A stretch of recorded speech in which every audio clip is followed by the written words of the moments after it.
This is the video in which I answer the customary book talk newbie tag quiz.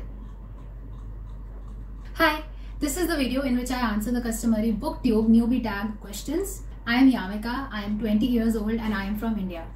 Why did you start this channel? I actually created this channel 4 years ago, but at that time it had no purpose. I uploaded my singing or piano or just to experiment with YouTube as a platform. So this channel is not limited to books. I have a lot of different interests, but instead of creating different channels for different things like people usually do, I decided that creating different sections and playlists on the same channel would work better for me, because eventually a lot of my content will end up being interconnected anyway. I am still the same person and I store everything in the same brain, so it is bound to get mixed up, right? So I've been on YouTube for a while, but I am definitely new to BookTube. That is why I'm doing this video. I started this a month ago. I created this playlist called Book Talk, and it's like a mini series in which all videos follow the same pattern. And now for no reason at all, I'm going to attach the intro of my series here so that you can get an idea of it.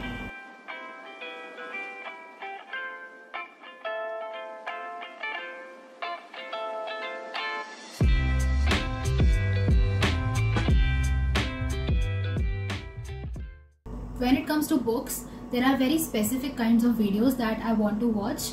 I don't watch book hauls or challenges or bookshelf tours. What I am interested in watching is a person picking up one book and talking about everything under the sun that connects to that book. But book review videos on YouTube are mostly spoiler free. The thing is, when you review a book, your intention is to tell the people who haven't read it whether they should go and read it or not. You briefly tell them what the book is about. You tell them what you liked and what you didn't. But it is always in a limited fashion. It is always like that. If you're trying to keep your videos spoiler free, then you have to talk about the book superficially. You cannot fully evaluate the book if you're always trying to avoid certain parts. And I don't want to do that, honestly. I feel that if people really want to know if a book is worth their time, then they can just go to Goodreads and see the rating and go through some reviews and see the general consensus on this book. What I want to do is really discuss and analyze a book. You know how sometimes you read a great book and you just want to go and discuss it with someone, you want to talk about it and how it made you feel and all that. I want to provide a space to those readers by having cozy, chatty book club sort of discussions. Also, I am really fond of writing, and 5-6 years ago when I started to write and I wanted to really learn, I would go to blogs and read about all these writing techniques and literary terms, and that was all right. That was theory. They would say, write like this, write like that, this is what good writers do, and I would think, oh yes, that is what that author did in that book. But I always liked to learn through examples because I could relate more, and I would always wish that someone would pick up an actual published book and tell me why it works and why it doesn't. I wanted to relate that knowledge to stuff I had actually read. I wished I could have a look at the author's creative process, or why he picked a certain narrative style, or how he managed to make a certain scene so effective. Kind of like how there are film enthusiasts who analyze a film by telling us about the kind of shots used and what effects those shots have, how the camera has been masterfully used to aid the process of storytelling. But I never found videos discussing books like that. And reading is such a great way to develop as a writer. What I say at the start of all book talk videos is that critical reading makes us better thinkers and better writers. So this is the perspective from which I aim to discuss books. These are the kind of videos I always wanted to watch myself, but obviously this is very specific and it was hard for me to find such videos, so I just decided to create them on my own. That is how I developed this idea for my series called Book Talk, and I think this is the unique element of my channel. And this brings me to the next question. What are some fun and unique things you can bring to BookTube? So like I mentioned, I started BookTube for a very specific reason and I would like to stick to that. I think the unique element of my channel is that I really enjoy sitting down and going into the depths of a book. So I will always take one book per video and talk about that. I don't think I will ever make book recommendation videos in which I am talking about multiple books or stuff like that. Sure, I could do recommendations on Instagram, but I probably won't be doing book haul videos or monthly wrap-ups, because personally I just don't enjoy watching such videos myself. Also, one thing that people rarely get confused about, I'm not doing book reviews. My aim is not to tell people whether this book is worth reading or not. My aim is to get into it. So I will get into the spoilers because I want to talk about why the author wrote that and what purpose that serves. And I'll talk about the criticism that the book received and the underlying themes that people might have missed. And I'll be analyzing characters and exploring their relationships with each other. So obviously you can only watch and enjoy my videos if you've read the book. And I know that severely limits my audience, but so be it. This is what I want to make. I will always be honest with you guys on this channel. Also, one fun element about my videos is that I like to dress up according to the covers of the books I am discussing, and I usually make my own earrings to match the color palette. Which book or series got you into reading? When I was 10, I used to read a lot of Famous 5, Secret 7, Goosebumps. I still have a huge collection of them, not here but somewhere else. And I would kind of like to sell them off, but then I'm also very attached to them, so I don't know. Also, I wouldn't really count those books as proper reading. They were too simple. My first proper young adult book was The Hunger Games at the age of 11 or 12, and I was blown away by it. This was complex and was layered, and there was romance and real relationships and real world problems, and I had never encountered these things in the Enid Blyton books I used to read. And then I started reading a lot of young adult books, a lot of them. I lived on them throughout my teenage.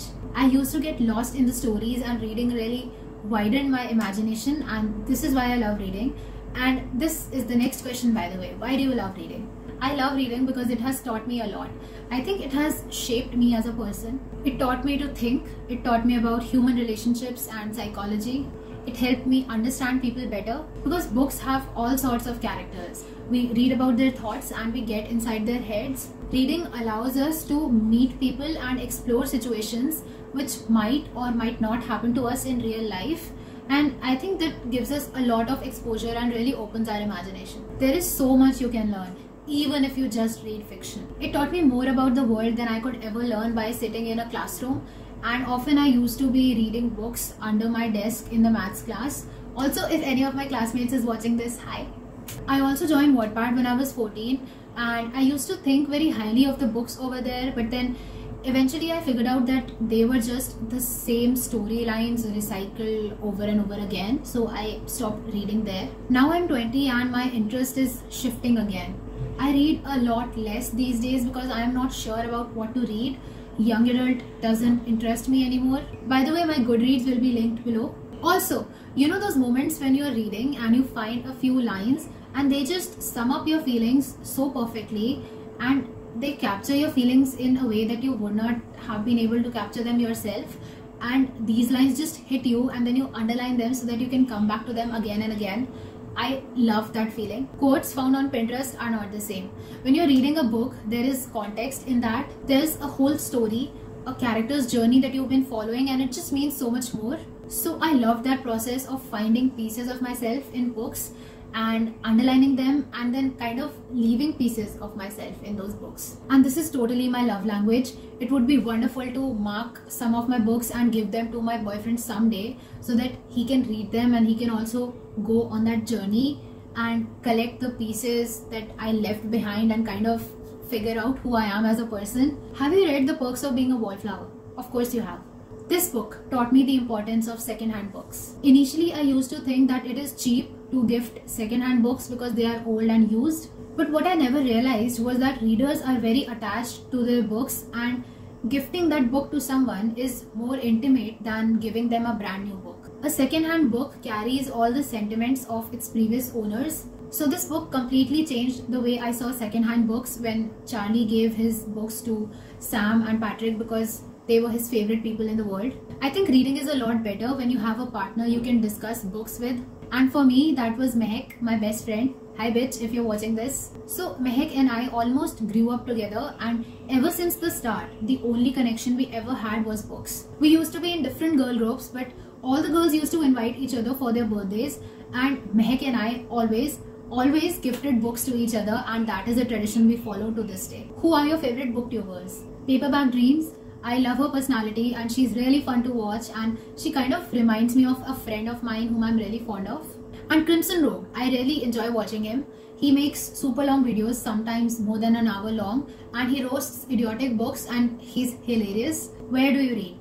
Anywhere, honestly. Before the lockdown, when I was traveling to college, I would read in the metro. Back in my school days, I used to read under the desk. I don't like my bed very much, it's not very comfortable. I wish I had a cozy armchair with pillows and a throw blanket. When I grow up and have my own house, I'm going to make a little reading nook with plants and lamps and a little fluffy doggy on my lap. What kind of books do you like to read? Books that explore human behavior and emotions and relationships, and coming of age books in which a character has a good arc and learns something. I love romance also. Look, I'm open to reading absolutely anything as long as it is good and keeps me interested. Besides reading, what are your hobbies? I like to write, of course. I really like to sing. I also really enjoy the process of making videos. I love to speak and meet new people, and oh yes, chess is my latest obsession. And I used to paint a little. Wait, let me show you.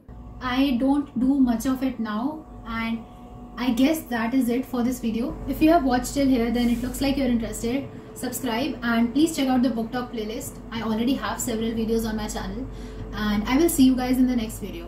Bye bye.